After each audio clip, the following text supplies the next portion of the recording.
Did did you review my intake form? My patient intake form? Yeah, it's not looking good for you. It's not looking good for you, if I'm being honest. All aboard!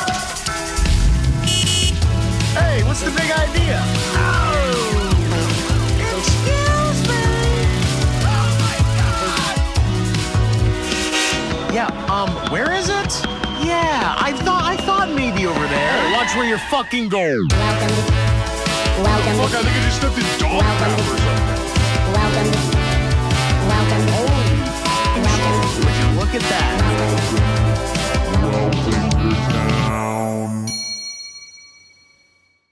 Okay, let's do it.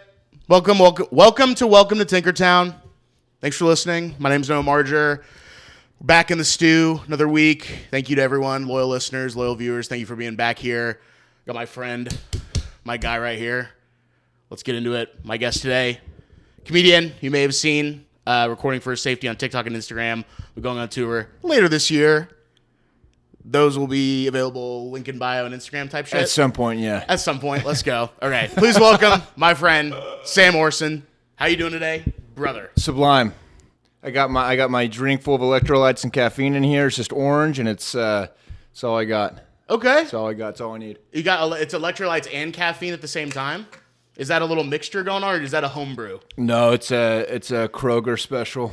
Okay, let's go. Kroger special. You can get anything there these days. Yeah, I don't like the coffee. I just like it's basically a non-carbonated energy drink. It's nice. That is nice. Yeah. That is nice. I've been off caffeine for a little over 2 years. Damn. And it really fucking sucked for like the first month. It was horrible.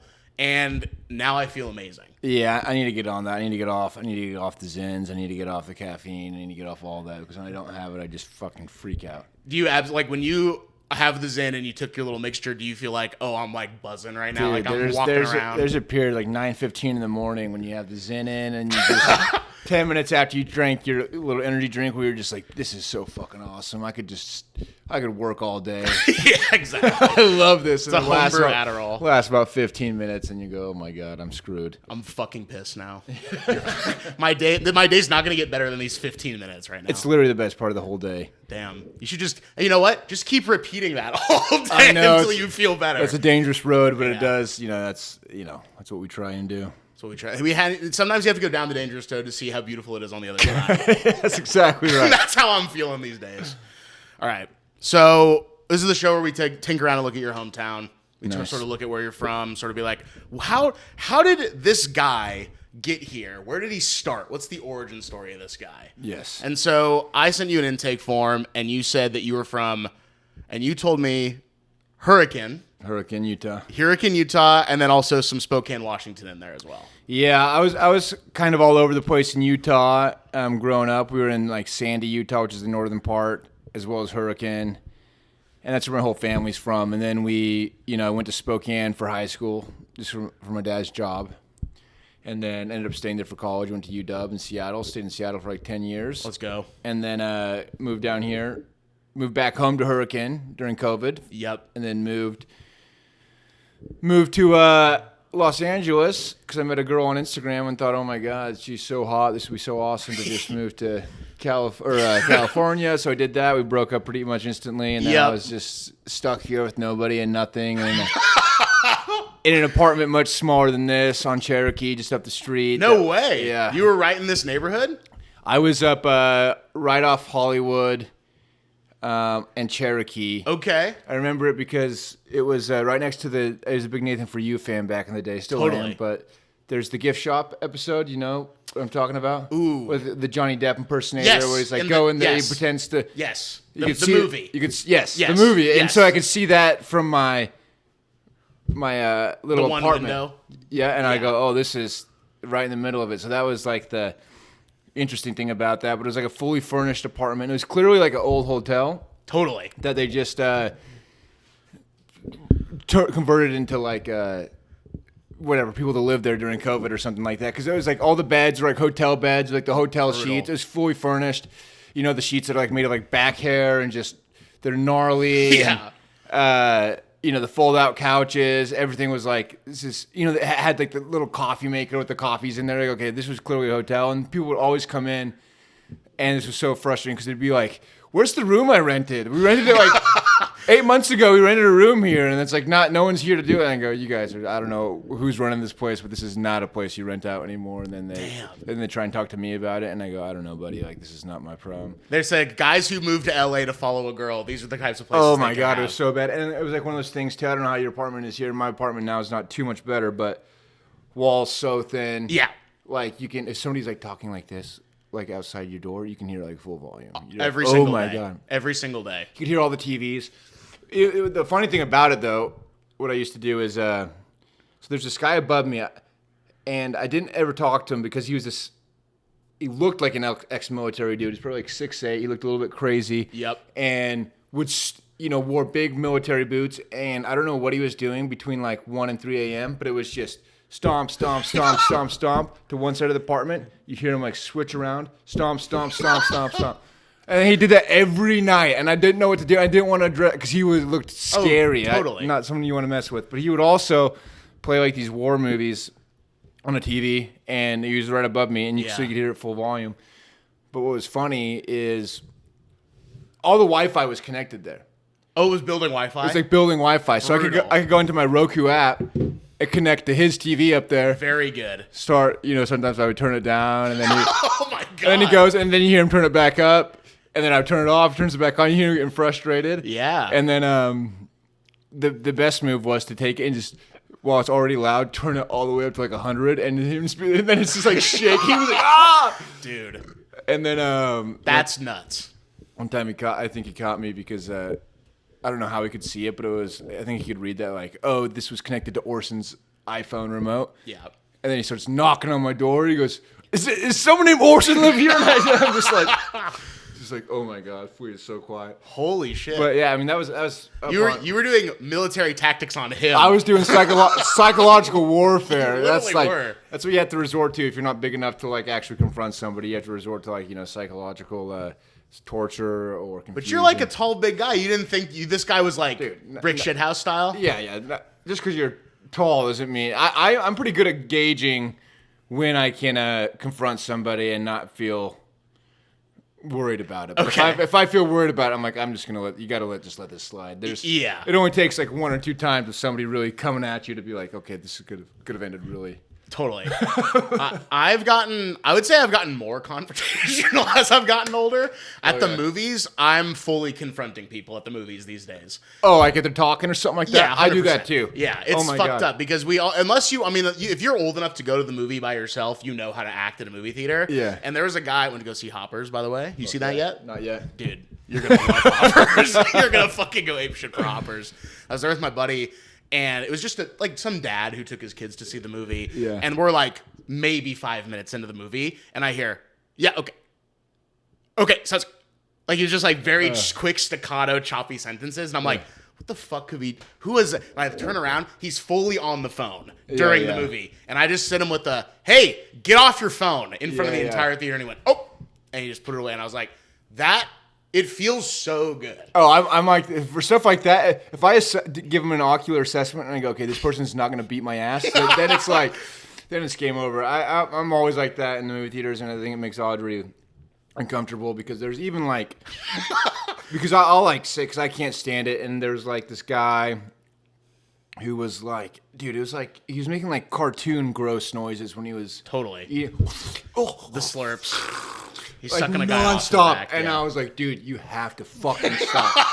It's so bad, brutal." And he didn't stop. He was one of those guys who was like, "It's Hey, free country. exactly." And I go, "Okay, what the fuck?" This is just like a classic AMC. Yeah, and then I move. Here's the thing about me too. I prefer front and center, At the movies? like maybe one row back for most Really? theaters. Yeah, front and center. I think it's way better. There's no one around you. The screen is nice and big. You like looking up their nose the whole You're not movie? you're not even looking up. People make it seem like you're doing this. That's how it feels. So you're not. You're doing the here's the test I do at movie theaters to see like the best seat. Here's what you do. You get in the most comfortable position you can. Yep. Like that. Like say whatever you want to go like this. Yep. You close and then you just go, okay, close your eyes, whatever. And then as soon as you're as comfortable as you can be, you open your eyes, and in a perfect scenario, the screen is right in the middle. Okay. And most of the time, if you're in the first like 2 or 3 rows, that's the case.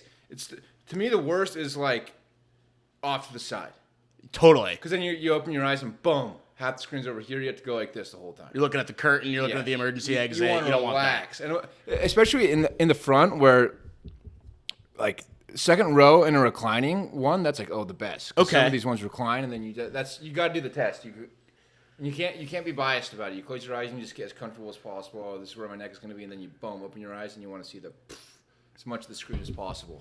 Next time I go to the movies, I'm doing this. That's the test. That's the test. This. But the side is the worst. I think it's worse than being like on the aisle on the side and you open your eyes and you can only. It's like, oh my god, so I'm gonna go like this the whole time. Yeah, if I was on the side, I would probably be making some disgusting cartoon noises. Oh, I'd I be hate trying to being on have the fun. side.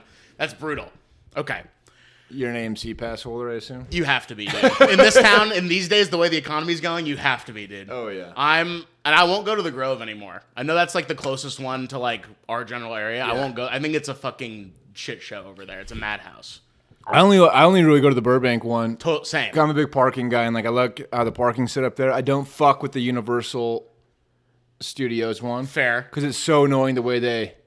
I don't know how they do it now. I think you can prepay, but when I used to go there, it'd be like, hey, pay us $40 and then take this receipt to the customer service at AMC and they'll give you $35 back. I'm like, this is the worst system I've ever heard of. So I know. like, it's how about I just never see you guys again? Fuck you. I'm going to Burbank. Fucking out of here. I'm going to Burbank. Yeah, Burbank's the best. Burbank, I would like to live there. That's actually where I'm looking at like living next. I think it's nice. It's like people think it's like so far out of the way. It's like 10 minutes away. It's not even far away. And you're right. It's central to pretty much everything. You're in the valley. It's like actually like kind of peaceful up there. It's clean. Yeah, it's clean up there. You don't have to, like to deal with all the the tomfoolery that goes on and like these sides of the the city. There's too much tomfoolery in this town. So much tomfoolery and rigmarole. That's just whatever you want to call it. Zigzagging. I can't deal with that, man. It drives me crazy. That shit. I hate when there's people zigzagging. And I'm like, bro, this is tomfoolery only. Dude, yeah, this is. Come on, you guys gotta lock in. You guys gotta lock the fuck in on your zigzagging, bro.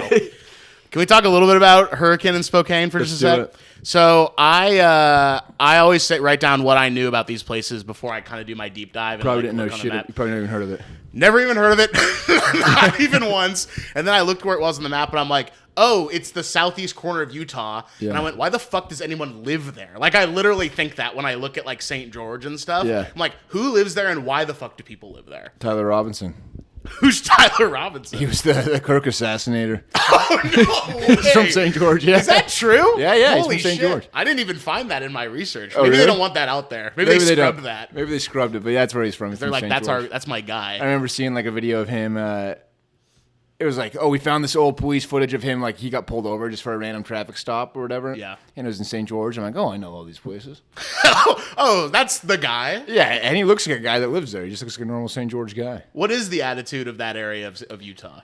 It's a lot of just like, not much of an attitude. It's like, everyone's very independent. Yeah. It's big, like, including like the cops and everything. Everybody's kind of like, you guys can do whatever you want. Not whatever you want, but it's like big on like riding ATVs, outdoor stuff. Sure. A lot of land. A lot of land to like, you can build stuff. You can, people feels like they have a lot more of like freedom to do stuff down there because there's like, there's like not as many people. So there's not as many people going to cause a problem. And that's just kind of like a big Mormon community down there. Mormons are very independent and like entrepreneurial and like, so there was literally 10 Latter-day Saints churches in Hurricane alone.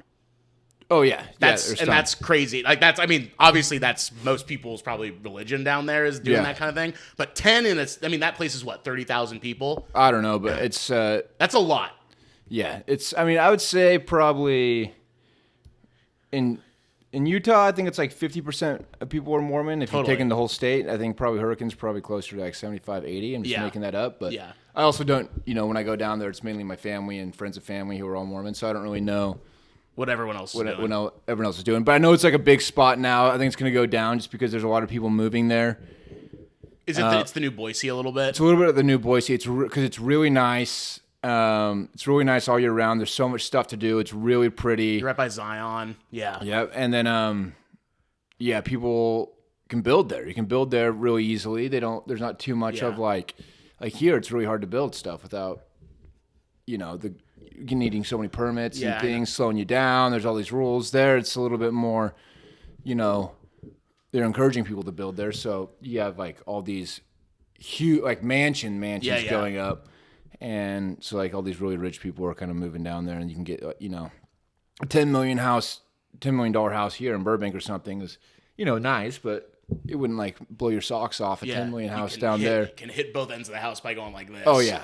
There it's like $10 million house. In the basement is a full-size basketball court. Yeah, exactly. Indoor pool, like that kind of. It's like Coke freestyle machine. Yeah, literally like lazy rivers in the back. Hell yeah, dude. Giant lagoons. It's like Neverland Ranch type. This shit. is what when you're a kid, and you're like, this is probably $1 million house. Yeah, exactly. Exactly.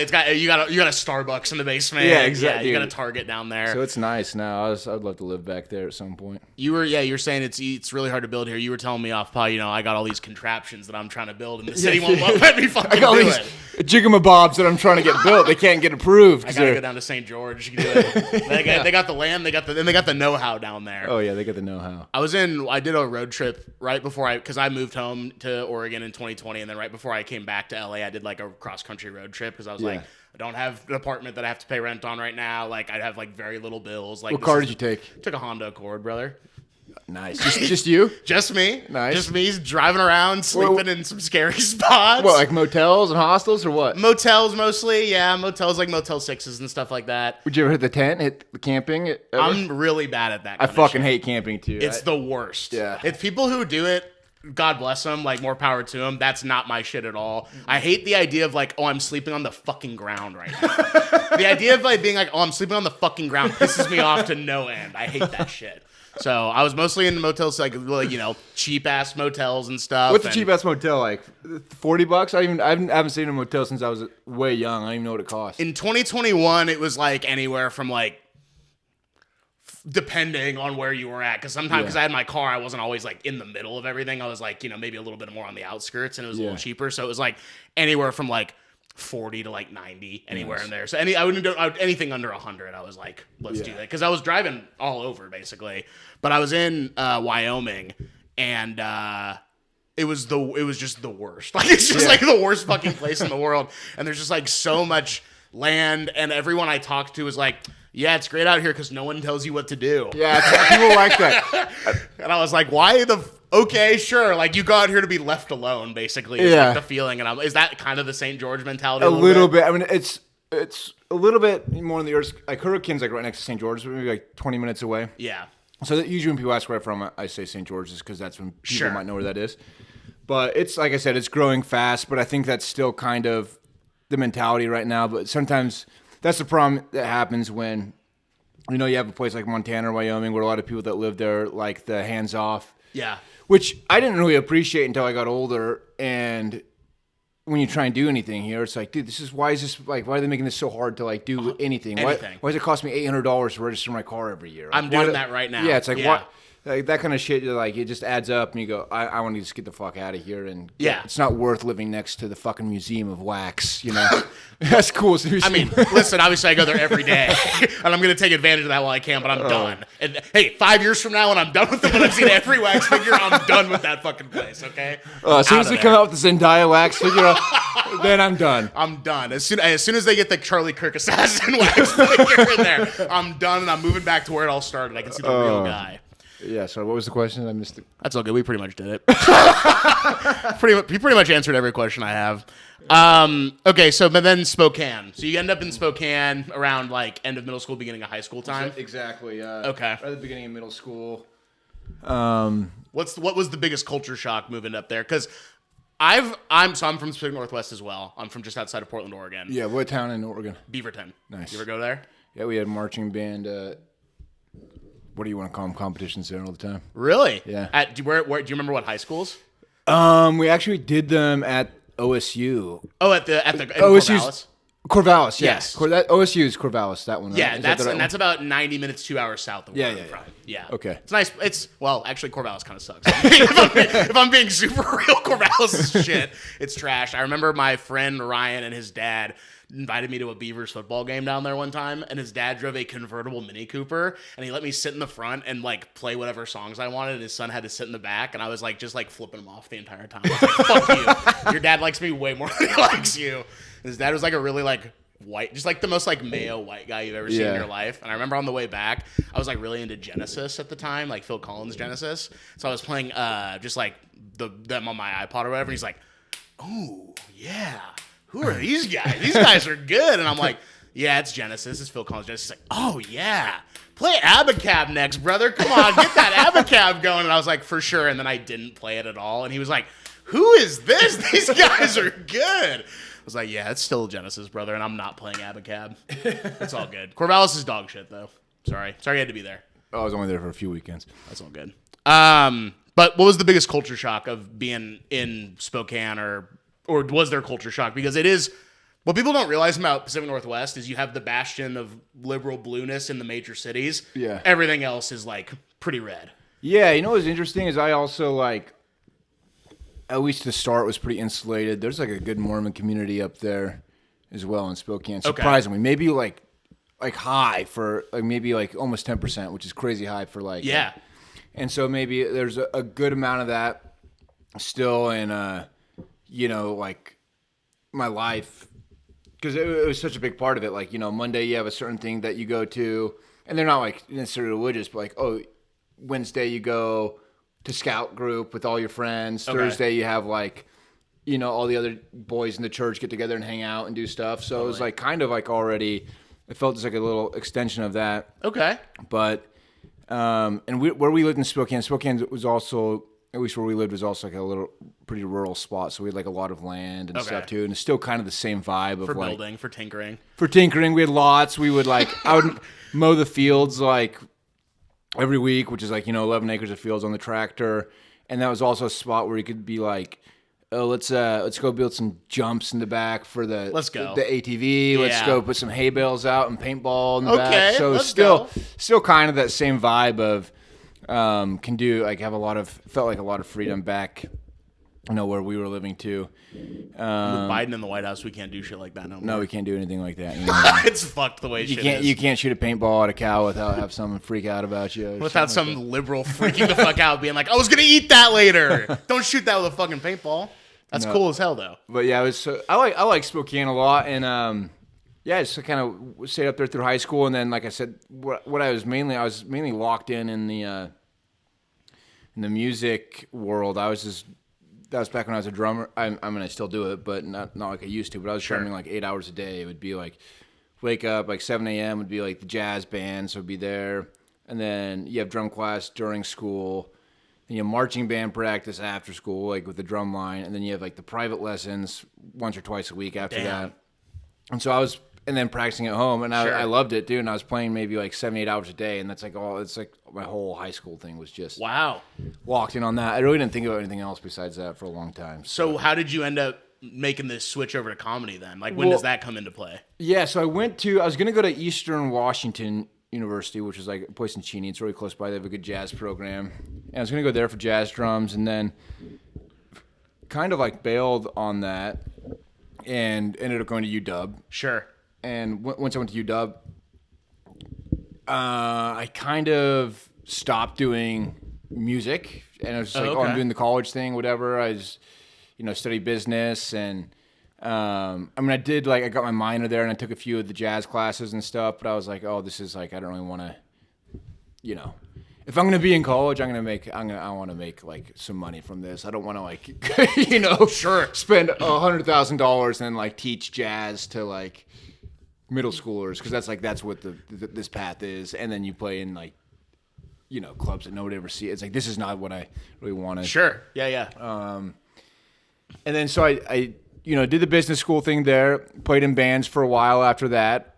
After I graduated, kind of went back to just like playing in like indie rock bands, psych rock bands, had my own band that I'd play in. And then that was like 10 years of doing that. And then COVID hit. Moved out back to Utah because I was a drunk too. So back in Utah in Hurricane, COVID didn't exist down there. Totally, it didn't exist. And so I could go to AA there because they didn't have AA anywhere else. Oh, got it. Okay. So they had like in-person AA down there. They didn't, everybody could, still go. So I was there, went to AA, and lived in my, my parents' neighbors' like garage essentially. Your They had, like parents' neighbor's garage? So we have a house. Everyone's there is really close. Our neighbors. It wasn't like a garage. It was like an ADU type it was the thing? top of a garage. On the top of a garage? But Okay. it was like a fully decked out unit. It was nice. It wasn't like I was living on a mattress on the concrete. It was like above the garage. It wasn't camping. There was a separate entrance. No, it was nice. It was nice. That's awesome. So I lived there, and then I would just go to AA twice a day. And then that's when I met the girl on Instagram, and I was like, oh, I'm gonna move. You met her in AA? No, just on Instagram. Oh, just on Instagram. And, Oh, yeah. and then where we live in Utah, it's like a 5-hour drive to here, so it's not that far away. Oh, shit. Really okay. close. Yeah. And so I was like kind of making that drive back and forth, and then because I wasn't really doing shit in Utah, I didn't really know what I just wanted to stop drinking. Ended up getting my real estate license in Washington because I was like, oh, I'm gonna go back to Seattle. And Whoa. So, Bro, you've lived a crazy ass well, life. here's the thing, because I was like, I'm not doing anything in Utah. I'm like just not drinking, so let me do something. Let me like get my real estate license. I've always just kind of wanted to do that. So and you have to get it state specific. So Sure. I was like, oh, I'm probably gonna go back to Washington. So I got my Washington one. You have to take the test. Like there's a testing center in Vegas. I had to go and this is like, oh, I'm gonna move to California now, but I still did all this stuff. So I go, barely pass it. It was harder than I thought it was gonna be. I didn't like study at all. Hell yeah. But barely passed it. And so I got my real estate license in Washington and then moved to California and then So you could still sell me a house in Washington right now? I'd have to renew all that shit. Fuck, so I dude. couldn't do it now, but I had to get all that stuff renewed. It's probably all beyond the point of return. I'm looking for a big ass piece of land to do my tinkering up there. And I was dude. hoping you would be my guy. I should have done the California one so I'd at least had something useful. But then I moved over here and then I was like, oh, I'm gonna do music over here. And then I was like, oh man, I just don't know anybody. And the problem with music too, it's like the barrier to entry is like so much higher than comedy in terms of like, dude, like putting together shows, recording stuff, going on tour, like playing with the band, rehearsing. Yeah, there's so much money that you need to get started, yeah. Yeah, and like the people you need to know. And it's like, I had all that up in Seattle. I had none of that here. And I always liked comedy. I always thought, the band I played in was like kind of comedy adjacent. I don't know if you ever seen Shit Ghost? No. Oh, you'd love Shit Ghost. What's going on with Shit Ghost? I'll show you a picture right after Okay. this. That's the band I was in, and that's the band I still like kind of release stuff under. Okay. It's kind of like an electric pop art duo. It's a kind of comedy adjacent, but the music is not funny. The music is deadly serious. It's not supposed to be like the funny music, but like the character surrounding it was kind of a eccentric character. Okay. So That's cool. I'll keep doing that, and I still do it every once in a while. Like just put like an EP out, like maybe like a year or two ago. Nice. But Where can people hear that? just on Spotify, Apple Music, whatever. Let's go. Shit Ghost, SHTGHST. I took out the consonants there. Thank you for doing that. Everyone was asking you to take the consonants out. Thank you. Or the opposite. Took the vowels out. That's what I meant. Took the vowels out. Well, either way, we're happy about it. Either way, we're like, thank you for making it just a little less shit going on. Yeah, in and that then, Shit Ghost. Yeah, so then I just like started like, I was like, oh, I want to try comedy, and then just went to the Hollywood Comedy and was like, let me try this 5 minutes that I wrote. It's so bad. It's so terrible. But I was like, oh, I kind of like this. I liked how easy and immediate it was, and it's like, oh, I can just keep doing this every night, and it's like easy, not easy in terms of like, oh, it's easy to do stand up, but it's very like I said, self-motivated in that way. yeah, and the barrier to entry is low. Like you just get up there, and if you're funny, then you like keep kind of moving along. Yeah, and I feel like there's people will complain about the gatekeeping, whatever. I think there's much less of that in comedy than any of these other art forms. Like, okay, you want to consider like gatekeeping. Talk to an industry. actor. Yeah, that's impossible. Yeah, that's literally you can do 1,000. You can do 1,000 self tapes a day and like have nothing like that. That's crazy to me. I have no interest in acting whatsoever. That's nothing that's like ever interested me at all, really. But I feel like there's way less of that in comedy. Like if you're funny, obviously there's a little bit of the who you know stuff, but like it's really easy to stand out if you're getting up as much as possible, which is completely up to you. Yeah. Like, and I'm not even talking about like doing book shows. If you're getting up you're doing 3 or 4 mics a night, people are going to see you and people are going to start talking and notice if you're funny. So it's like, it will, I like how it's a much more of a meritocracy the other forms. Totally. Yeah. So you've only been doing comedy for like 4 or 5 years? Since like 2022, yeah. Okay. Wow. But I think a lot of it has to, like I said, I was front manning bands for a long time. Like the stage presence thing, I think that like a lot of newer comics need to deal with. Like, Sure. I had that too. I had to deal with that too, but I dealt with that when I was younger. Sure. You know, doing the music stuff. So like I don't get nervous on.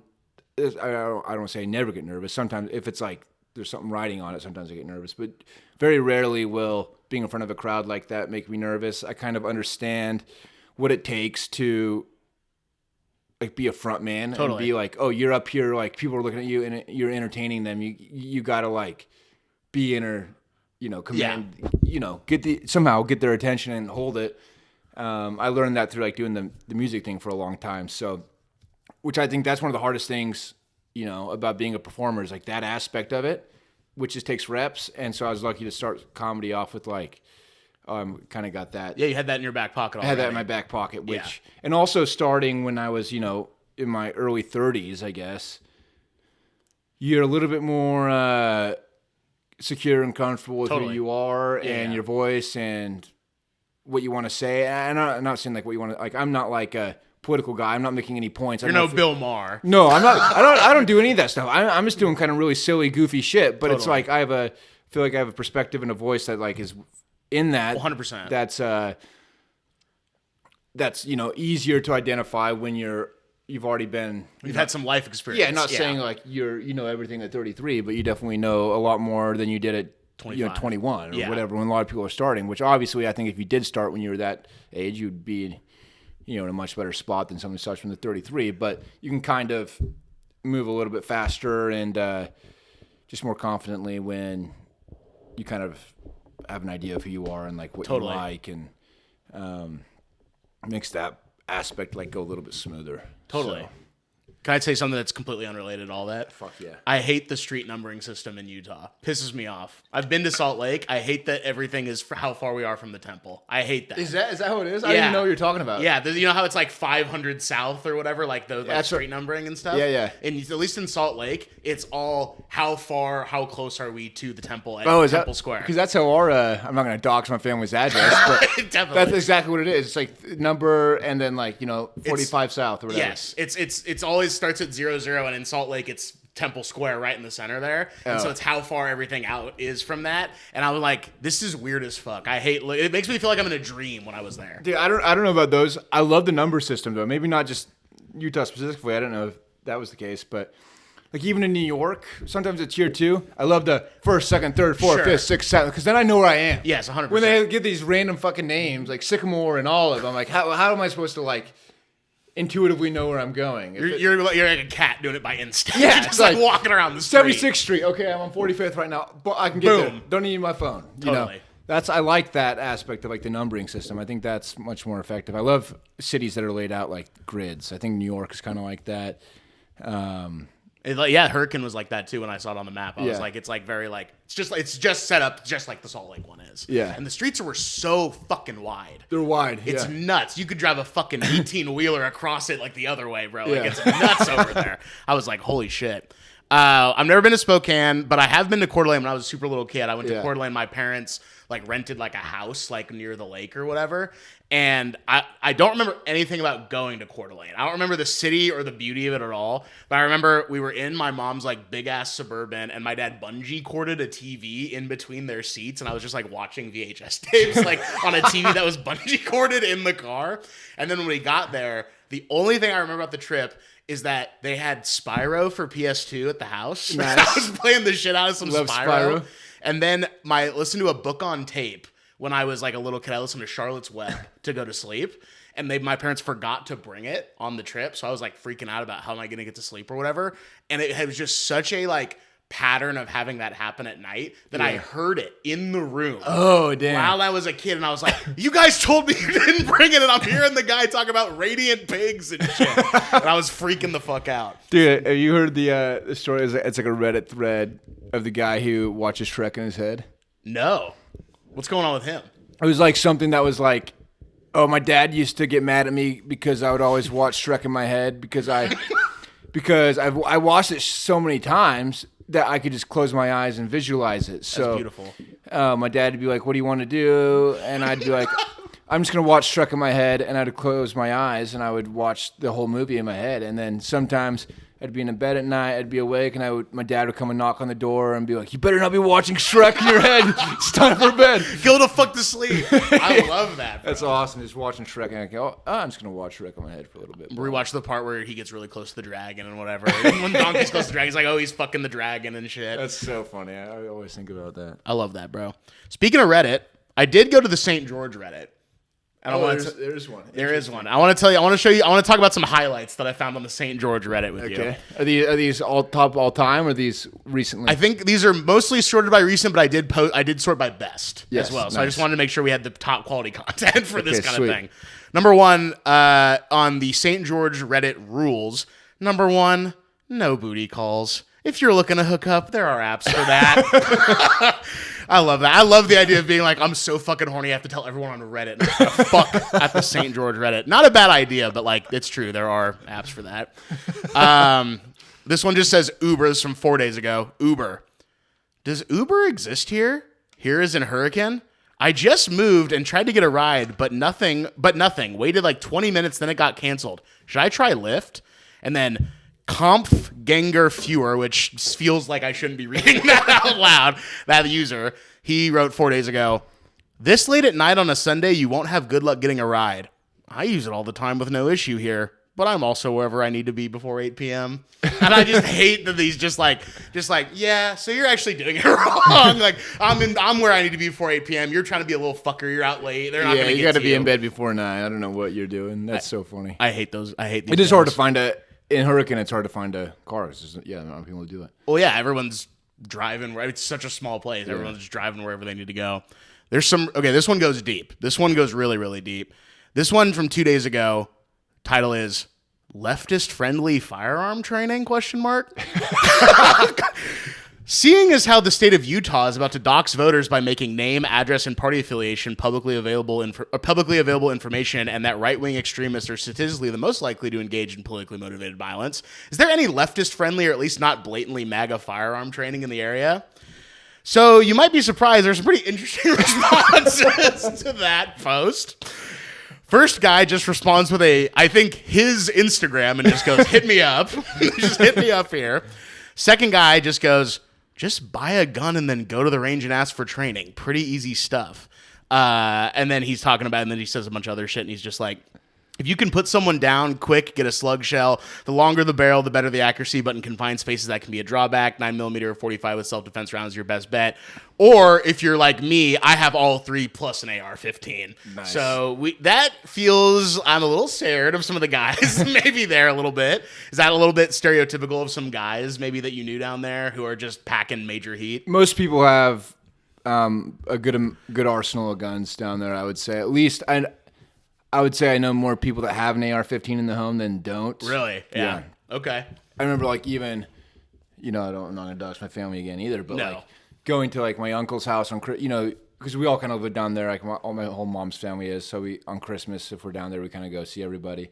And you go, how there's like a toy room and like, oh, here's like all the nephew stuff set up. There's like the kids' toys over there. There's like a new drum set. And then on the ping pong table, it's just like a massive, just like AR-15 with like a scope set up. Damn. And we're walking in and being like, is that real? And they go, yeah.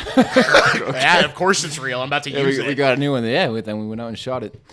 Are people, do they have like shooting stuff set up in their backyard and stuff like that? Is it like that? Some people will have shooting stuff set up in their backyard. If not, there's like places you can drive. I'm not even talking ranges, but just like where you can go and up against a mountain or something and set stuff up and just blast it, bottles, whatever you want, This person on the same thread just wrote, YouTube, gun, desert, targets, hill for backstop. Exactly. And that's the vibe down there. Yeah, so you can go and just like find some random hill. There's so many mountains down there. And then, hill for backstop. And then, so whatever you want. Sometimes you set up bottles and stuff. I don't like guns, really. I'm not against them, but they kind of scare me and I'm not good. I'm not trained well enough to like, when I hold one, like I can load it and I can shoot it, but I'm like, I just feel like something bad's gonna happen. And they're hard here's the thing too, people don't understand, like I feel like who don't shoot guns, they're hard to aim. Are they? I've never shot a gun. Like they think it's gonna be like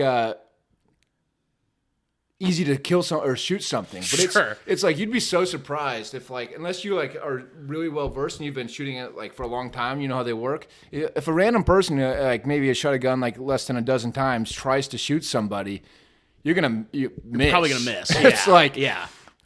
Like if somebody walked in right now and you had a gun, like it would not even be as easy to hit them as you think. Guys, don't come in. Sam is not good with the gun. I have the gun ready. Yeah, that's why there's they call it. I think it's like a girl's gun, but they call it like a Taurus. Okay, very cool to call it the girl's gun. It's made by Taurus. It's like it used to be called the Judge or the Public Defender. I forget what it's called now, but it's like a revolver that holds like 20 gauge shotgun shells. Okay. So that's what that guy's talking about when he's like, oh, the more accurate ones can actually be hard in like a self-defense scenario. This one is like a tiny gun, holds a shotgun shell, so I can shoot it from here, have really bad aim. Yeah. But it'll make a big impact. You can like shoot in the general direction and it'll still do some damage. So that's more for like a self-defense scenario. If you know, in your home, you keep it in the nightstand if someone breaks in, you can have that and you don't have to worry about like. Yeah, you don't have to be super accurate. Yeah. It's more for just. Damn. Yeah. So that's the one I'd recommend people get if they are a girl or they don't want to If you're a girl, or like obviously. me who doesn't have good aim and you're going to be, someone who comes in, you're going to be nervous, you can have that and you can, I couldn't. I mean, maybe I should say this on a podcast, but I can't imagine shooting a gun. Just personally, like I couldn't imagine doing it. I couldn't imagine. I mean, obviously, if I had to, obviously I'm doing it. Obviously, if I'm in a situation where I have to, but it just seems so crazy to me to be in that situation. It's scary. When you first shoot one, it's kind of scary. It's because it's just so. It's just so powerful in your hand. Totally. Like, just like how. That recoil. Yeah, even on some of the smaller ones, you're like, oh, this is like kind of intense. So it just makes you, nervous, and then you consider like what a gun. It's crazy how cheap they are for like what they do. 100%. They're designed to do one thing: kill somebody. It's like to kill people and other things. My little sister worked at like Ace Hardware. I don't know if it's just a hardware store. Totally. But in Utah, where she worked, they sell guns there. That's nuts. She was like, I don't know, 17 years old, so people would come in and be like, hey, can I buy this gun? And she'd be like, yeah. Wait, I don't think she could sell it, so she had to go grab somebody else, and they go, oh, yeah, there you go. I'm 17. I'm not allallowed to be touching the guns in the store. Yeah, but it's just like, yeah, you can go get popcorn and a gun. You can go get popcorn. You can get a couple screws. And they're just all laid out like at like when you go to Chuck E. Cheese and all the prizes are like under the glass. Yes, it's just like there's all the guns too. Amazing. I want to talk about Chuck E. Cheese with you later. I want to talk about some Chuck E. Cheese with you later. One more little thing here. This person, Rebel Josh 89, says, if there isn't a leftist firearm club, maybe you should start one. There are several Bureau of Land Management areas near St. George that allow free recreational shooting. I would love to see the local MAGA crowd squirm when they see the armed leftist at protests. And then Bad Button replies and goes, yes, the leftist firearm club. Right next to the conservative abortion clinic. Guys are going off on this fucking Reddit thread. I love looking at these small town Reddit things. Oh man. And then do you want to look at the Spokane Reddit as well? There are a couple awesome posts in there. First awesome post, looking for someone who can braid cornrows. My friend's braider is out with carpal tunnel, and he's been looking for someone who can do a good job braiding pretty basic cornrows on medium curl hair. Any Rex? Have a feeling... Not a person of color asking that question. Have a feeling one of the whitest people imaginable looking for a freelance cornrow braider on Reddit. They're going to Cancun that weekend. Yeah, 100%. Spring break for them. Yeah, dude. I feel like that is like, that's maybe a lot of people in Spokane is like people who are like, I can have cornrows, I'm white type of vibe. That's where Rachel Dolezal is from, if I'm not mistaken. Oh, is she really? I believe so. I mean, might want to fact check me on that, but I'm pretty sure she was from Spokane. Let's go. Let's take a quick look. She is awesome. She is awesome. That's my favorite. Like the white person that thinks they're black, I think those people are super important and they need to be in office. Encouraged, not discouraged. She was the president of the NAACP chapter of Spokane. I think she's originally from Montana. All right, but she was she was in Spokane. Yeah, right. so she was doing the Lord's work for everyone. There Shout out go. to Rachel Dolezal. Okay. Couple notable people from Hurricane and Spokane, Washington. Very cool. Daryl Eves, the executive producer of The Chosen, is from Hurricane. Are you familiar with The Chosen? Now, is that a biblical show? Yes, a biblical show that was like only available to watch like on like the Chosen app and stuff. Nice. I remember like my mom like was Jewish, and then like the last couple of years of her life, she was like, I'm Christian now, and I'm really, really into The Chosen. Folded on my last iPad. second, folded. She did. She was like, I'm getting to heaven no matter what. And she was like, I want to be able to watch The Chosen on my fucking TV, but I can only watch it on my fucking iPad. And I was like, I can't help you with that. Unfortunately, I think you're going to have to ask somebody else. And he's been described by Search Engine Journal as the godfather of YouTube optimization. Nice. Which is definitely a title I've been gunning for, so I feel really sad that there's already somebody out there with that title. Sylvan Whitwer, an agriculturist who developed a chemical called gibberellins, is from Hurricane. Nice. That mean jack shit to you because it means nothing. to me. Gibberellins probably causing cancer or something. Who knows? Some awesome crap. And some awesome fucking crap. And this was awesome. This was incredible to me. The Five Nights at Freddy video game series takes place in Hurricane. Really? That's what Freddy Fazbear is, a Hurricane guy. Isn't that cool? That's crazy. You ever play that game? No. No, it looks horrible. And I've never seen the movies or anything either. No, but now you kind of are a little more incentivized too. You're like, that's kind of where I Totally. spent some time. That's not, I wouldn't expect that. You guys have something to talk about at the bar. You and That's Freddy crazy. I didn't Fazbear. look- You love Freddy Freddy? Fazbear. That's your guy. And then when we get into the Spokane area, obviously, famously, Sydney Sweeney grew up in Yes. Spokane. Is it Spokane or Spokane? Spokane. Okay. Was she like a known entity around town before she popped off? No. How old is she? She's like 20. She's like my age. She's like 28, 29. So I think I probably would have been graduated by the time she was in high school. But I think she went to this place called Gonzaga Prep, which was like a prep school for the Gonzaga College. Okay. Which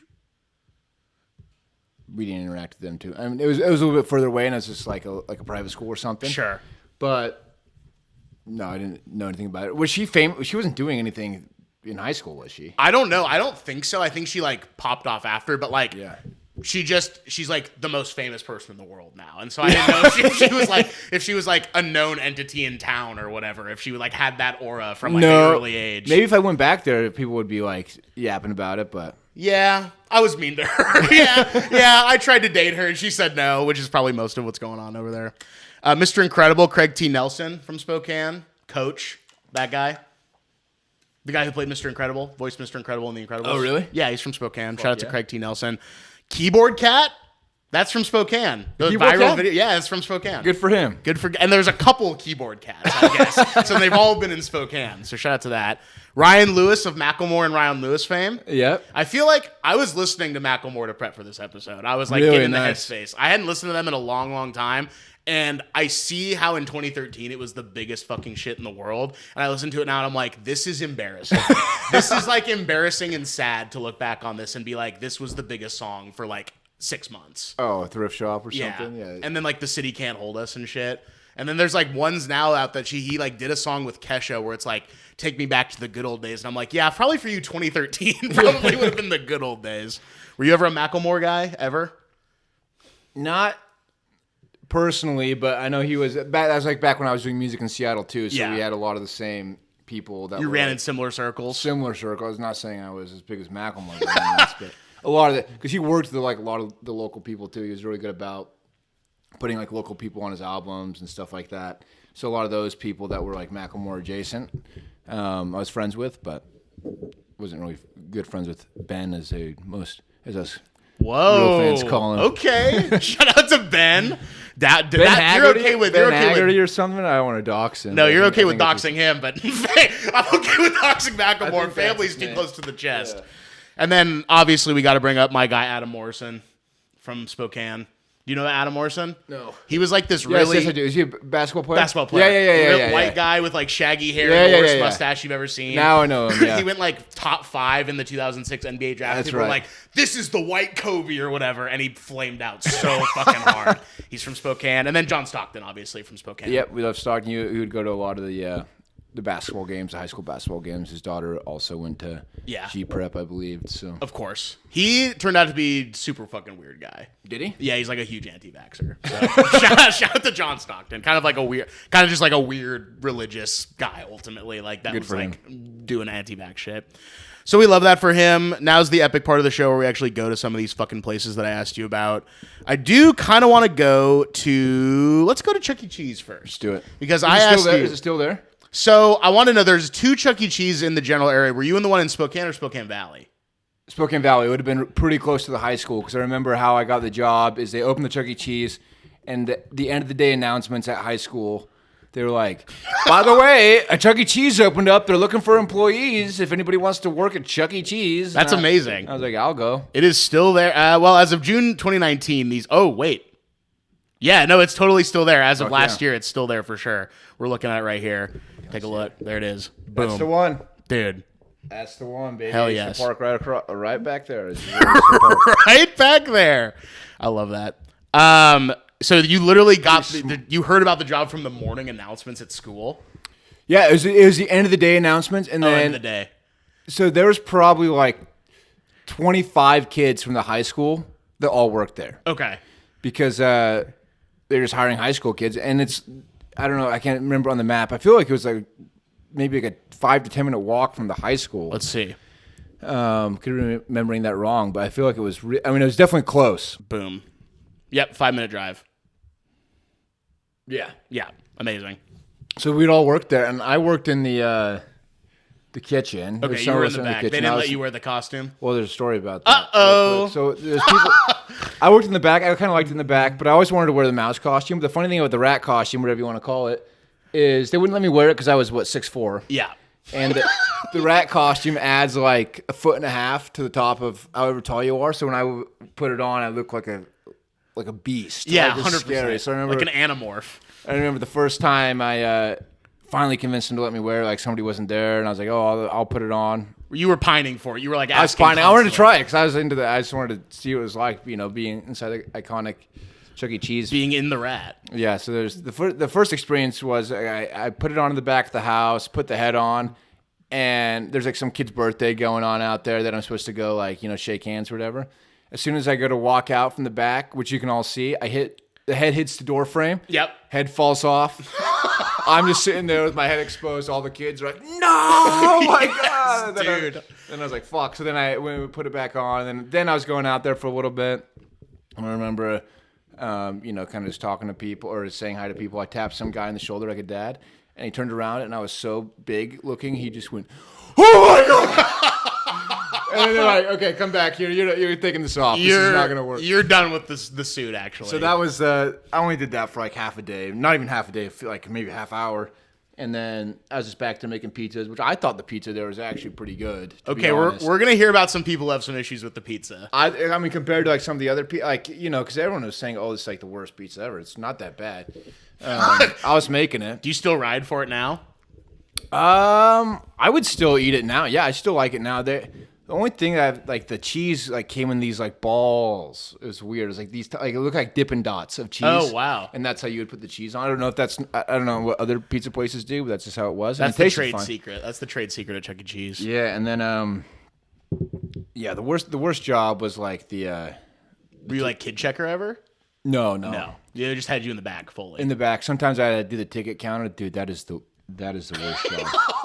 Oh, That is going the on worst job there? ever. They just indecisive kids. They pull up, weigh their tickets. It's like, okay, you have 5,000 tickets, and then they have like the guns at Ace. They have all the prizes same out shit. there, and they'll be like, "What's that?" And they go, "That's a Tootsie Roll." And they go, "What's it do?" And you go, What's it do? You just eat it. It's like candy. They go, "Oh, okay, I'll have one of those." I'm like, "Okay, that's one ticket. You have 4,999 left." They go, "What's that?" I go, "Oh, it's like a Chinese finger trap." "Oh, what's it do?" It, get your fingers stuck. Just I guess. And then I go, "Okay, what's that?" I'm like, that's. Remember this happened. I'm like, "That's a divider." And they're like, "What's that do?" And I'm like, "It divides the 5 ticket items from the 10 ticket items." They go, "I'll have that." And they go, "No, you can't have that. I will give you anything on this big wall right here if you just go." That's amazing. That one was like that. Ask for the divider in the case is fucking awesome. That was the worst when some kid would come up with this like a buttload of tickets and then just be getting like 1 ticket items, 2 ticket items, and there's no system for tracking who's getting what. Like there's not like a ledger where I'm like checking people out like, "Oh, this person got the big Nerf gun in the back. I have to mark that down." It's like you just give it to them and then you take the tickets and you shred them. So it's just like take whatever you want and go. You know? Get out of here. Because this is taking so long. I hated that. That was the worst one. And you weigh the tickets? Like, you actually like put them on a scale? Yeah. Whoa. Just easier to do it that way. Shout out to that. I'm going to be doing that with my money now. Now I'm gonna be weighing my fucking money. Be like, yeah, I have 3 pounds of money I'd like to deposit at Wells Fargo, please.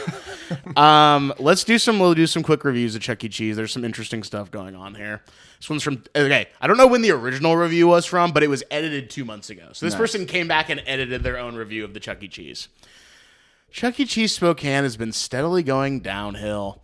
The kid check security checkpoint is a joke. This only applies to people willing to wait to follow the rule, as they don't really have staff there unless they see you waiting. Wait times to order food are a joke, and unless business is really slow, management doesn't seem to like to help. Food portions and quality are horrendous. Is this making your blood boil hearing this kind of stuff? Let's hear the rest of the review. We visited last night and got an app sampler just to get 3.5 tiny boneless things that were nice and burnt. My son didn't even eat them all. Cheese bread alone is $7.99. Not a bad price, and the cheese bread is actually good. So this guy's giving it up for the cheese bread. He's pissed, but he has to admit the cheese bread is actually pretty fucking good. $17.49 for the sampler, so I pay almost $10 more for burnt skimpy chicken and fries.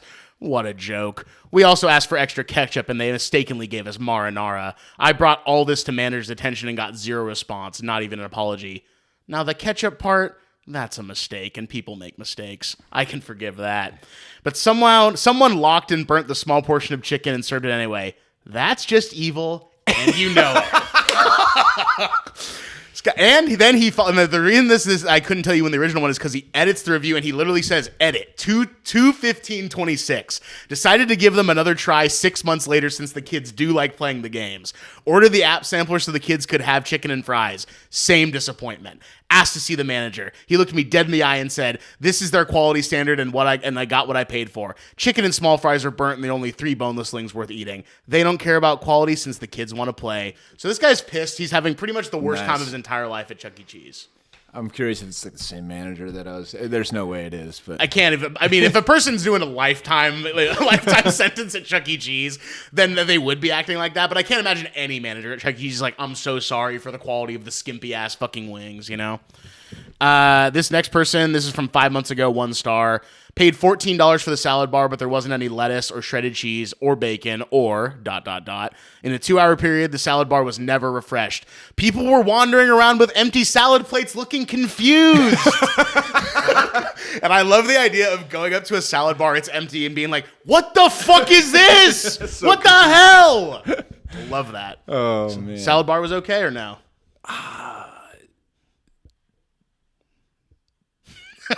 I have no recollection of a salad bar even being there. Really? There probably was one. I just don't remember it at all. You were in the back. They didn't show you stuff like salad bar. I literally would just go in the back. I wouldn't even go in the front most of the time anyway. You just walk in. You didn't even ever saw the games. You were just like, "This is a pizza restaurant to me." Essentially, yeah. That's amazing. And then at the end, if I was closing or whatever, all the dough and the pizza, I'd throw some pizzas in. Let's go. Cotton candy. That was one thing. Hell yes, dude. The funniest thing is I didn't know cotton candy did this. I took like 40 bags of cotton candy, threw in the back of my Honda Civic. Let's go. And because I love cotton candy. And then I go and... I'd say like it's a criminal amount of cotton candy to have in your car. The next day I go home and I'm like, "Oh, I had the cotton candy in my trunk." I opened the trunk and it's all the cotton candy's gone. What? And it's like been... it must have been humid or something. Oh, it compressed dissolved. to like the size of like a sugar cube. Damn. And I'm like, "Damn, it's way smaller than I thought it was." This is the worst day of my fucking life. Cotton candy's fucking gone. 1-star review from 2020. Had a long day and ordered 3 salads and a pizza. Love the idea of an adult having a long day and being like, "I gotta get my Chuck on, bro. I gotta get my fucking Chuck on."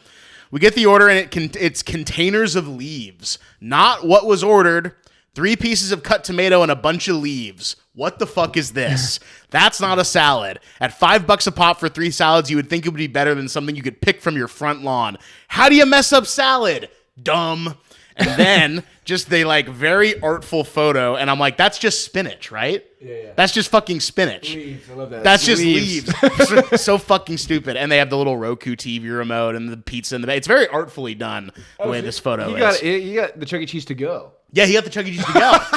This guy was having a long fucking day. This guy, and then I missed that because I wasn't there during COVID, but I heard that was a big thing Chuck E. Cheese was doing. They were doing the whatever you want to call it. I think it was Pasquale's Pizza, right? Yeah, Is that what not, it was? not gas lighting, whatever, like moon. Like, I don't know what it is. The Ghost Kitchen. Ghost Kitchen. Yes, yeah. And that was like, and you could just like order it or whatever, and it was like, I'm getting Chuck E. Cheese's fucking Ghost Kitchen shit. Really insane. And yeah, and they have this other photo, another just horrible, blurry ass fucking photo of Leaves. So to be like, oh, that's Leaves, is so insane to me. That's so fucking gnarly. Never seen spinach. That must be Leaves. That's gotta be fucking Leaves. So fucked up. You also worked at Taco Time, according to the little thing. You know, they have Taco Time in Oregon? They do, and I've never been there. Oh man, it's good. And so Taco Time, it was started just before Taco Bell. Is it just like... Was it started before Taco Bell, really? Yeah, like the first one was like right before. Like I think the first one was like in like 59 or 60, and then Taco Bell was like a couple years after that. Yeah. So like, what is the real difference between a Taco Time and a Taco Bell? Taco Time, I would say it's between Taco Bell and Chipotle. Chipotle's like pretty nice. Yep.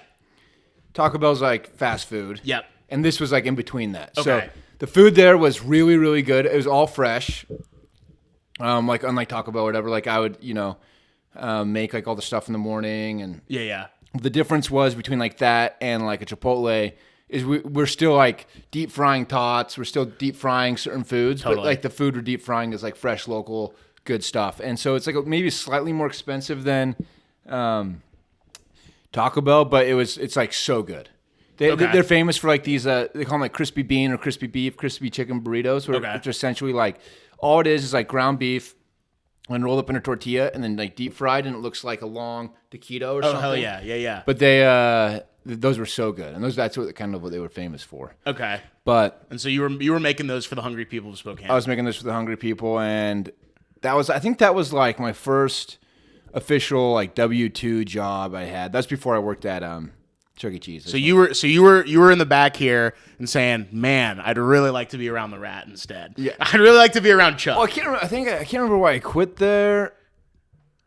But I remember when I was in high school, so I was probably like, "Oh, I'm doing drum stuff or whatever. Let me quit my job so I can focus on whatever." Sure. I honestly can't remember why I left Taco Time, but you left on your own accord. You were not fired. No. Okay, thank you. But that was like, I think I started working there when I was like 15 and a half or something, because you could drive and work when you were 15 in Washington, Spokane. Would you remember? Was it the one on Trent or was it the one on Sprague? Sprague. Was the one on Sprague? Okay, let's go. Let me can see the map. Yeah, that's the Sprague. That's the one. This is the one on Sprague. This is the Sprague is such a long street in Spokane that there's probably like.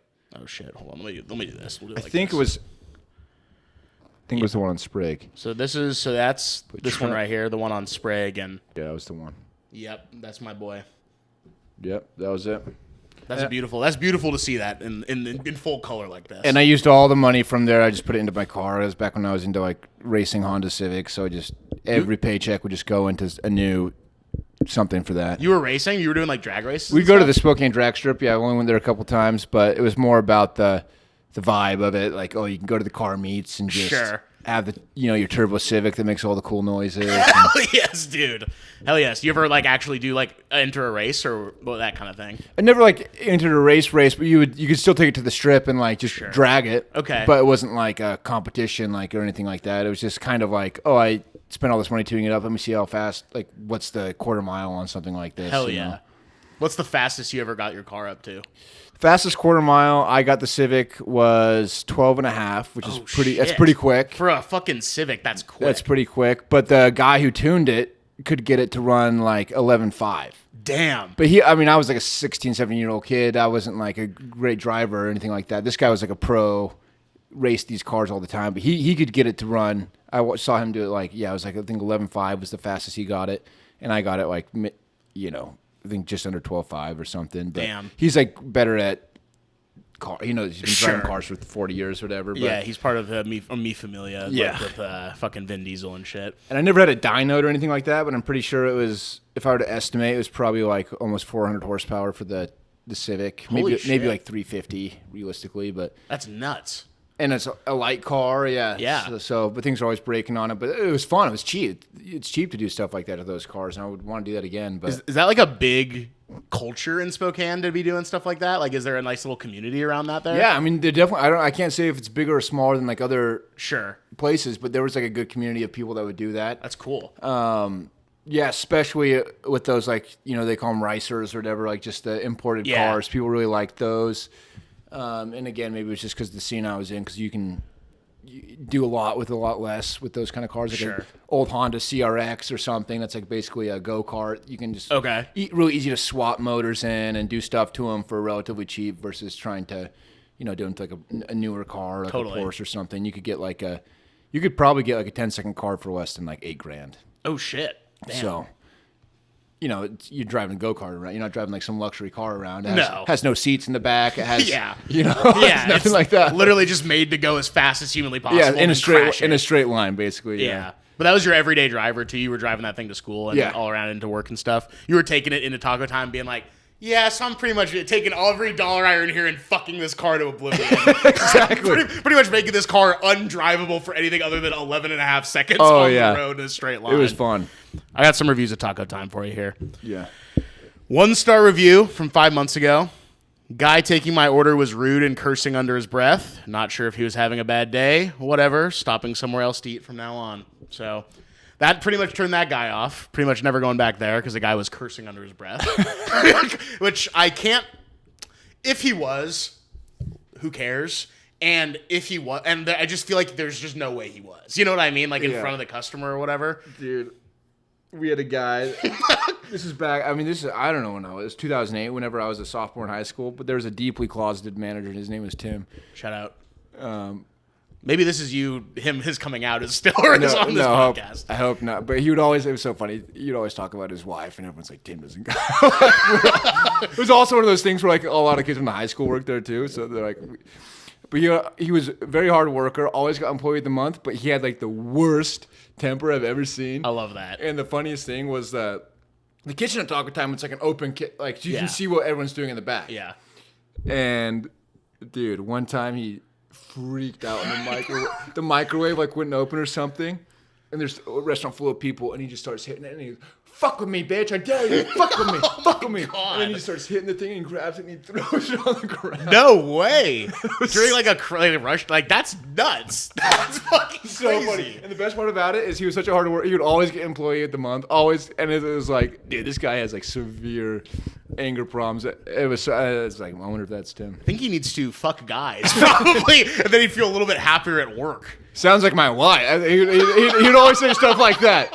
You sound like my wife. It's like, dude, come on.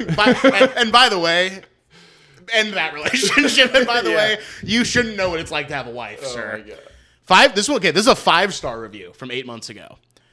I came from Yakima and needed to get my stuffed Mexi fries fish taco et al. I ordered using et al is awesome. And also, I don't even know what et al means, and I don't think he's using it right, but he used it in the review, which is awesome. I ordered a small drink. The cashier asked me if I was 55 or older. I said, I am exactly 55. I got the small drink for free. I am simultaneously ecstatic at getting a free drink and filled with heinous rage that can't even be quenched by Pet Shop Boys on the intercom radio. At least I got the scene girl at the register to laugh. It even seemed genuine. I don't know what the fuck he's talking about. He's filled with heinous rage. Is he mad that he's 55? Is that what he's saying? He must be, I think so. But the scene girl, calling someone a scene girl at 55, how do you even know? How do you know what that is? How do you know? You should be like, that's like him, that's goth or just like weird chick, basically. Yeah. So funny to be like, God, I love that. I love that guy said that. Hold on. Can I open? There we go. Okay. 7 years ago, 1-star review. Great place. If you like lettuce tacos. Been eating here since the place was built. Gone way downhill with portions of meat and cheese. Too bad for beef is tasty. Last 4 times, there's not even enough meat to turn to taste. Was nice knowing ya.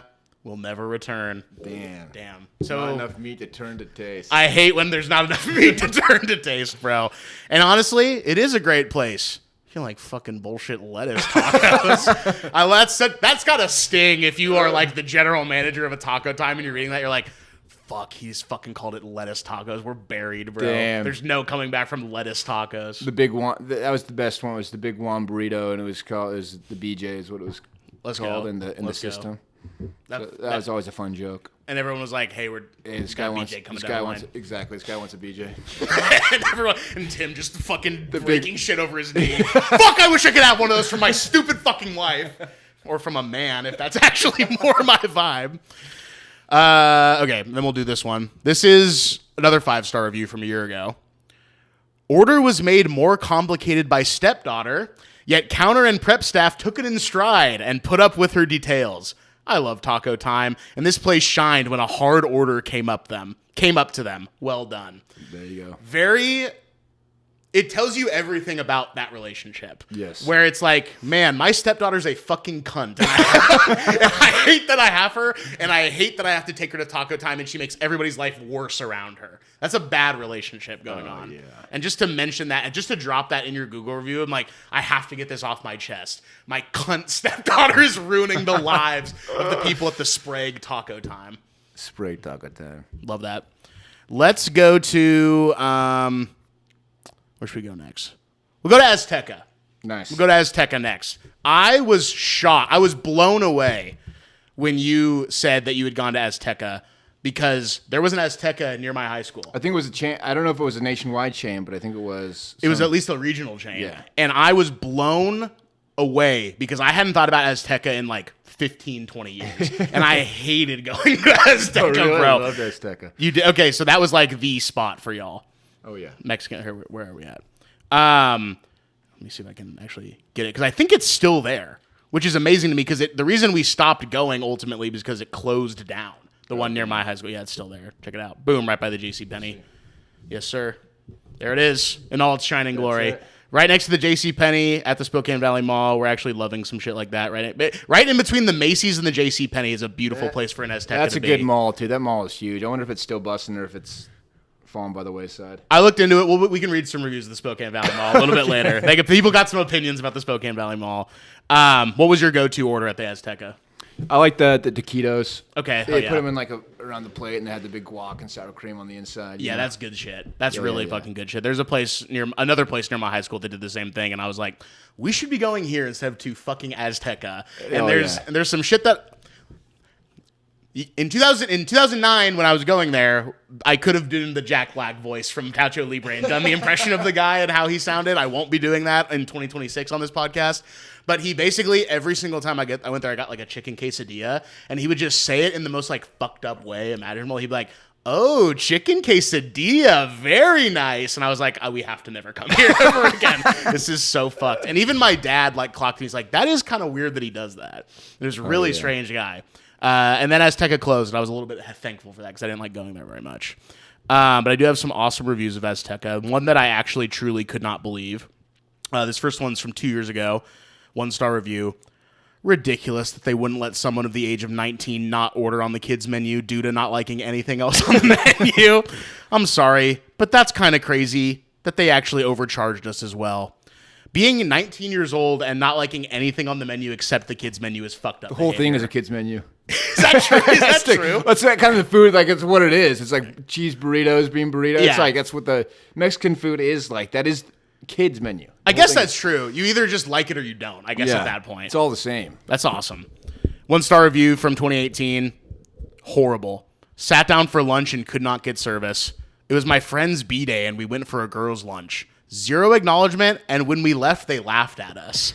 I love the idea of being laughed out of a fucking restaurant, being laughed out of Azteca, which did not happen. There's no way that actually happened. I don't know how. They literally like saw two waiters like having a nice moment at work, and they're like, well, they're laughing at us. I can't imagine being laughed out of Azteca. Oh my god, I love that though. that's so funny. This one, oh yeah, okay, so this, tell me if you ever experienced anything like this, because this is very strange that this happened. This is a 1-star review from 2015. Terrible food and service. We were there to celebrate our daughter-in-law's 25th birthday. By the way, She is pregnant, and so not drinking alcohol at all. Very cool to mention, very often in the review.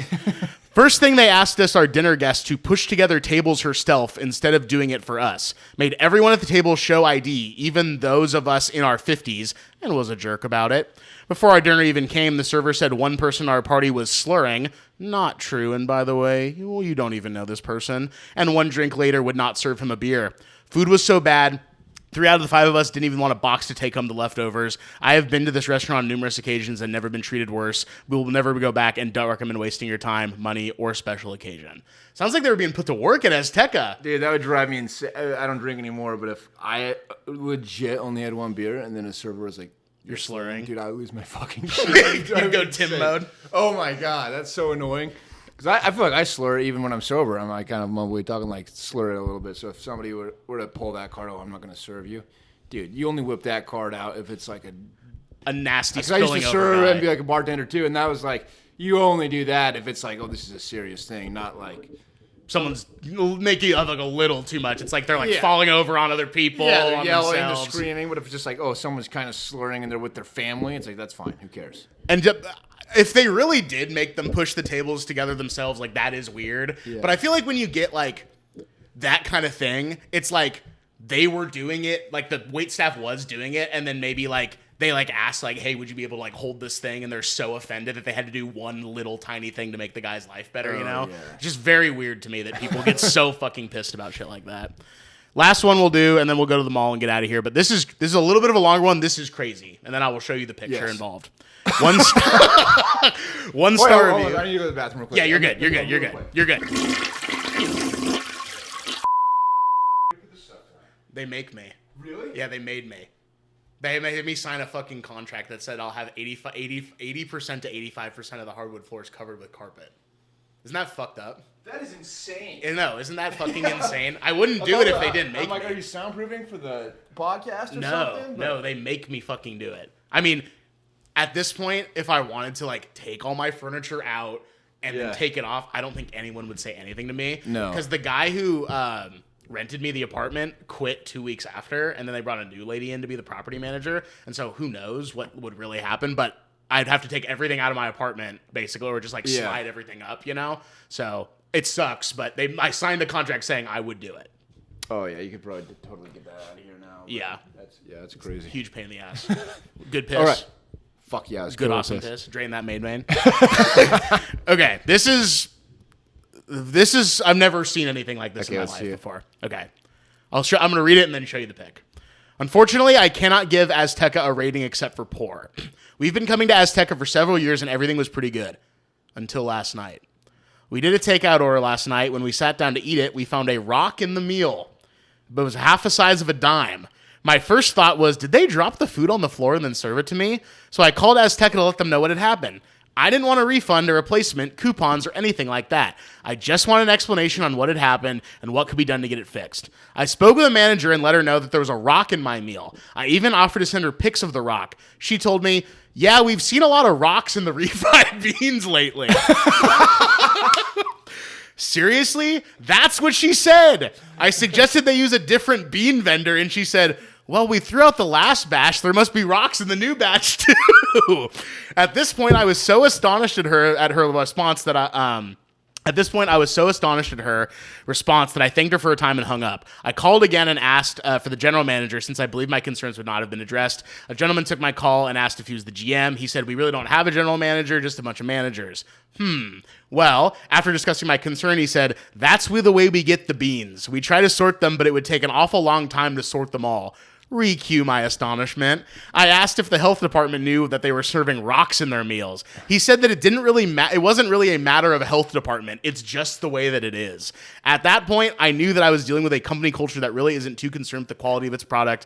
It's unfortunate that I won't have Azteca on my list of restaurants to visit. There is a picture of the rock, and that's a dime for scale. That's crazy, right? If that's real, that's crazy. Can you look up if there's like the process of refrying the bean? Like, why are rocks involved in that? They're just like picked from the earth or whatever? Are they like, how is a... Why are rocks in refried beans? Is this I'm curious if it's a common thing, because I feel like...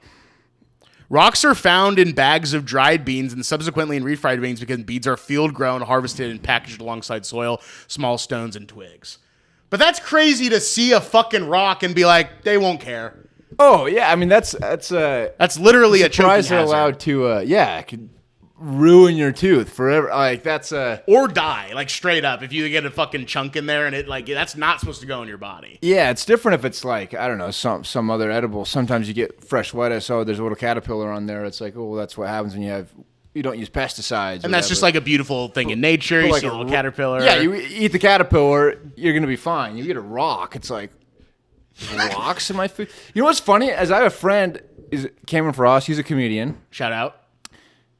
He has a bit about working at a Mexican restaurant and somebody complaining about rocks being in the food. So it's kind of okay. I wonder if That's this crazy. is like a thing. I wonder. I don't know if that bit's made up or what, but maybe it's a common thing. Like, oh yeah, rocks are sometimes in. I've never heard that once in my entire To me, life. that's okay. Refried beans are off the menu. If this is the case, 100%. And I love a refried bean with cheese. That's my shit. I'm kind of scared to ever do it ever again. I'm kind of freaking the fuck out. That's nuts. I had no idea that was like a common problem. I didn't either. I've never heard that before. Let's do Spokane Valley Mall and then get the fuck out of here. How about do it. that? Spokane Valley Mall, kind of right, basically where the fucking Azteca is. What was? I mean, it was in the mall. Like you go inside the mall to like get inside the Azteca usually. So it was like It was like you were hitting the Spokane Valley Mall. We'll hit Azteca, then we'll go home, go to bed at 8:30. Say our prayers, go to bed. we'll go to we'll hit a movie at the Regal Cinema, which is right there. Yep, maybe some Thomas Hammer coffee roasters. Yep, get a giant jawbreaker for 75 cents from the. That was my thing back in the day. The movie theater, instead of getting popcorn, you get the big jawbreaker. And You were going big jawbreaker? I love a big jawbreaker, and I'd eat it over the course of a week and just like lick it throughout the week. That's wild to me, bro. Jawbreaker? Yes, dude. I thought that was just for Ed and Eddie. I didn't realize that guys in real life were doing Oh, jawbreakers. the giant one, dude. 75 cents. A giant jawbreaker would last you a week. I think people probably are in the military just licking those for like to get their blood sugar up. Like those are like still around. Yeah, it's bro. like a salt rock. It's basically it. Exactly. So would you like besides the movie theater and like the restaurants, were you going to the mall to like hang out? Was that ever a hangout place for y'all? Yeah. It was totally. I mean, that was back in the day when malls were big. We'd hang out in the Hot Topic, Sam go. Goody, Zoomies. That's where to get my skateboards. Okay. Um, You were out in the street. You were out in the streets. You were doing drag car racing. You were skateboarding. You were out in these streets. the mall was probably a little bit before driving age. That was like parents drop you off at the mall. Totally, you're there for 2 whatever, hours or whatever. Someone else Yeah. comes to pick you up later. So that was probably before that. But yeah, I'd love to go to Hot Topic. Get the patches were like a big thing in my middle school. So like things you sew on a jacket or exactly. whatever. Like, Interesting. Like for bands and whatever. Like Hell Hot yeah. Topic had all these fun like you could get a SpongeBob patch. So it was always like whoever had a sweatshirt with like the most patches, that was like the flat. Like how many patches can you fit on this They thing? were top dog. And so yeah, everyone had like these collage shirts of just patches of just like, SpongeBob and Hell yeah. Patrick and Invader Zim or whatever. And then you take that off and get a blowjob under the science room table or exactly. whatever. I didn't know 'cause that you was were- back then, but You learned when you got your job at Taco Time. But it was. That's so fucking sick. Let's look at a couple reviews of this fucking place. Where did it go, dude? Where did the reviews go? Here we go. Okay. Spokane Valley Mall. 1-star review from 2 years ago. Update your information. Was so excited when I saw your mall had an Orange Julius. But when I got there, all I found was stupid bubble tea. Sorry, I'm not all about eating tapioca pearls and tea. Highly disappointed, frowny face. That sucks. damn. When you want an Orange Julius and then you get boba tea instead, that is fucked up. Dude, there's something about Orange Julius too. That is one of the best drinks of all time that you can only get in a mall for some reason. And bringing it back to Burbank, the only Orange Julius, I think, in LA County is at the Burbank Town Center Mall. Really? I think so. I could be wrong, but it's the only one that I've been able to track down. I'd be curious to try it again and see if it's like I remember. Because it's this very specific taste that's not quite like just like an orange smoothie. It was like an orange. It's like a creamsicle or yeah, it's like something like creamsicle. It's 100% what Yeah. it is. It's like cream. It's like frothier than a smoothie. It's Yeah. like sweeter and frothier. But to be wanting an Orange Julius and be getting boba tea, that would drive someone to do something heinous. I think that would drive someone to do something really bad. If I was that person, I would not be happy. 1-star review from 5 years ago. I mean, it's a mall. Quote, what was I thinking, is always the phrase running through my head when I'm regretting my decision to attempt another mall run. I love that this guy is so depressed about going to the mall. He's like, this is the time it'll be different. This is the time where I can make a difference with my mall runs. And he's just there. And he's like, what the fuck was I thinking, bro? Damn. That's so sad for this guy. And that was 5 years ago, too. So that was like right as COVID was ending, too. So he's like, I need something. I'm going to go to the Spokane Valley Mall, feel a little better. I'd love to go back to that mall and see if it's still cooking. There's no way it is. There's no even like my hometown mall is like malls have either turned into like what the Grove is, where it's just high-end stores that can like afford the real estate, or it's stores you've never heard of and only exist at that mall in particular. Like I feel like the actual sweet spot for malls is maybe done. Actually, it sucks. It's like I go there and there's all like these kids riding around on like these little like electro go-karts or something. You know those things like 100%. that look like turtles or something. Yes, and they're going like 5 miles an hour or whatever. They're having an amazing time. Okay, this is a 2-star review from 2000. This review was posted on my 12th birthday, January 5th, 2009. So that's how you know. So long. So long ago. 2-star review. And the person's from Portland too. This is weird. Maybe I knew this person. It's a mall. It is what it is. It's got Spencer's, Hallmark, Electronics Boutique, and a bunch of overpriced crap. And Cinnabon, the most unhealthily delicious food known to man. They also got a pretty good movie theater with new extra comfy seating. Here's the thing. Their parking lot was designed by inbred monkeys. Can you speak to the parking lot? Is it really that bad, or is it just normal? I think it's completely normal. Okay. From what I recall. I never had thought about it, so that means it's completely normal. This guy is doing something interesting in the parking lot then. The ratio of cars exiting and entering versus number of stop signs and weird angled intersections is dangerous and aggravating. It's nearly impossible to get into and just as hard to leave. I don't completely hate going to malls, but I really like leaving them. Sadly, there isn't anything to do about it, as it's pretty much set in stone and they just keep adding in more businesses around it. Yay. This guy's fucked up, man. This is a fucked up guy. What is his... Does any of this resonate with you at all? You're like, yeah, I know what he's talking about? I think it's a completely normal mall. I don't know what he's talking about. This guy is fucked up, man. Feel bad for him. I remember I found like I don't know if it was a janitor's shirt. It was like a teal Spokane Valley Mall like polo. Hell yeah. I found out in the parking lot one time and I washed that thing and I wore it all the time. Did you really? People thought it was so cool. That's awesome. The Spokane Valley Mall shirt. That's awesome as fuck. I wonder if it's still at my house in Spokane. It might be. Dude. Or in Utah now. You gotta get that. I don't know if it made the move. You gotta, if they do, they gotta ship that to you. You gotta wear that on stage. Yeah, that's sick. That's icon. It's like teal and everything too. Yeah. That's an awesome color. Yeah, I love that cool. shit. Brother, I think that's it. That's the pod. All right, man. Believe it or not. Thank you for being here. Give me one of these. Thank you. Tell the people where they can find you. You can find me online at Samuel Orson. Just look up my name. Whatever comes up that's probably what you get. Whatever comes up. What you get.